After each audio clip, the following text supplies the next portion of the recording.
हमारे साथ मौजूद है विजय मोहन गुप्ता जी। इनसे हम जानेंगे उस आपातकाल के बारे में कि उन्होंने क्या क्या परेशानियां सही और किन किन कठिनाइयों का इन्होंने सामना किया। सर, बहुत बहुत स्वागत है हमारे स्टूडियो में आपका। सबसे पहले तो सर अपने बारे में आप हम बताएं। मेरा नाम विजय मोहन गुप्ता है।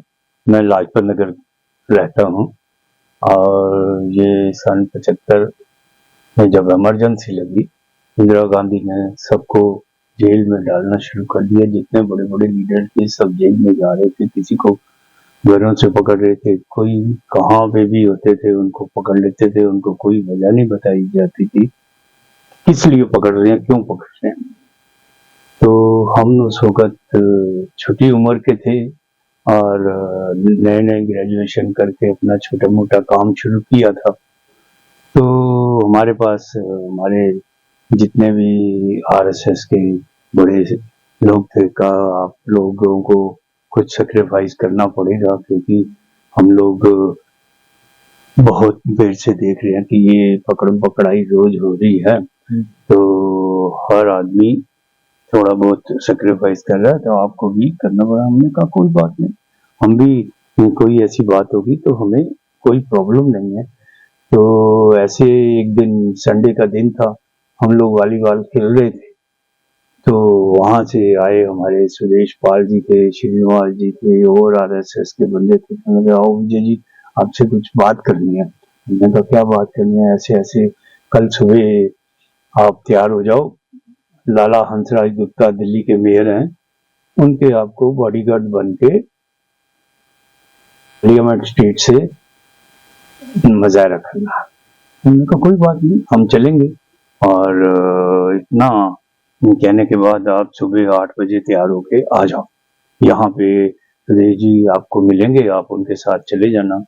हमने भी कुछ इतना सीरियस नहीं लिया, हमने कहा चलो कोई नहीं, हम जाएंगे, देखा जाएगा जो होगा। और सुबह हुई, सुबह हमें तैयार करके ले गए लाला हंसराज गुप्ता जी के यहाँ निवास पे। उधर उस वक्त सफदरजंग इनक्लेव में वो थे, तो उनके घर गए, बैठे और तकरीबन 11-12 बजे हमें वहां से कहने लगे थोड़ी देर में जाएंगे, तो पार्लियामेंट स्ट्रीट से आपने ऐसे ऐसे इनके साथ रहना है। और उसके बारे में मेरा ख्याल पुलिस को पता था कि आज लाला हंसराज गुप्ता जो दिल्ली के मेयर हैं, यहाँ पार्लियामेंट स्ट्रीट से अपना प्रोटेक्शन करेंगे। जैसे ही हम स्टैचू के पास पहुंचे, चारों तरफ हमने ऊपर देखा, नीचे देखा, पुलिस ही पुलिस, और लोग खिड़कियों से झांक रहे, भी क्या हो रहा है, क्या हो रहा है, क्या ये नारे कैसे हो रहे हैं, ये क्या हो रहा है, पुलिस इतनी क्यों है। तो हमें वहां इन्होंने घेर लिया। तो हमने यही सोचा कि चलो लाला जी को ये पकड़ लेंगे, हमें छोड़ देंगे। तो हमें पुलिस स्टेशन लेके नहीं, उन्होंने छोड़ा नहीं, हमें सबको जेल भेज दिया। आपातकाल लगा था और आप लोगों को पता चला था कि पुलिस ढूंढ रही है और इस तरीके से सबको पकड़ रही है, तो आप लोग जो बैठक रखते थे अपने संघ की, वो कहाँ कहाँ रखते थे? कहाँ ऐसी ऐसी जगह हम बैठक रखते थे जहाँ किसी को पता ना लगे। किसी की बेसमेंट होती थी, किसी के गांव के अंदर, घर के अंदर ऐसी होती थी, ऐसी ऐसी जगह होती थी जहाँ हर तरह के काम होते थे। और पर पुलिस पीछे पीछे घूमती रहती थी।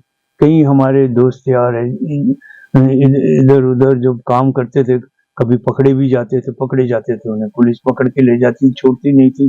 कभी हम दिल्ली में रहते, कभी बाहर चले जाते, कभी कहीं जाते, लेकिन घर में नहीं रह सकते थे। घर में रहते थे तो पुलिस आ जाती थी, पूछती थी कि कहाँ है आपका बेटा, कभी हमारे डैडी को ले जाना, कभी किसी और को ले जाना, आप बताओ नहीं तो हम तुम्हें अंदर कर देंगे। तो इस तरह की बहुत हमने यातनाएं से ली उस वक्त।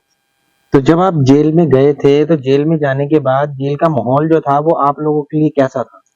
देखो, जब तक हम जेल में नहीं पहुंचे थे तब तक तो बड़ा फील होता था, मारते भी थे, पूछते भी थे तुम्हारा कौन है साथी, क्या है।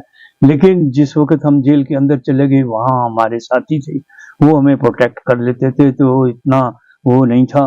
बाकी घर की याद आती थी, घर वालों को मिलने की बड़ी लालसा होती थी, पर देश के लिए हमें अगर ऐसी सोच थी कि हमने कुछ करना है तो कोई नहीं। तो जब आप जेल में गए थे, तो जेल में जाने के बाद आपके जो परिवार वाले थे पीछे, उन्होंने को क्या क्या परेशानियां हुई? उनको बहुत परेशानी हो गई। हमारे फादर को तो बहुत अच्छा मतलब शरीर था, लेकिन उनको ये क्या नाम है आपका, शुगर हो गई। उनकी टांगे कांपने लग पड़ी, सब कुछ लग लगी।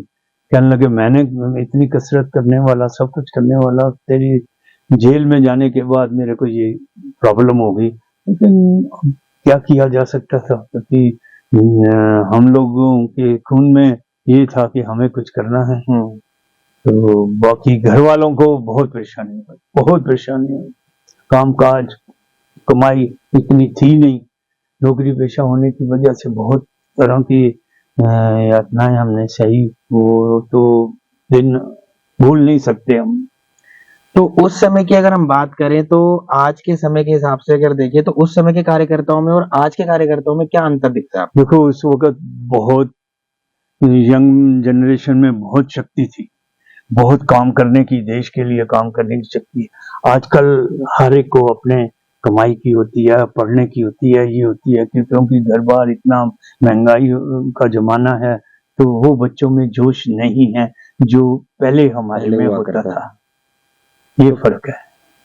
तो आखिरी सवाल मैं आपसे ये पूछना चाहूंगा कि वर्तमान समय में आप सरकार से क्या अपेक्षा रखते हैं?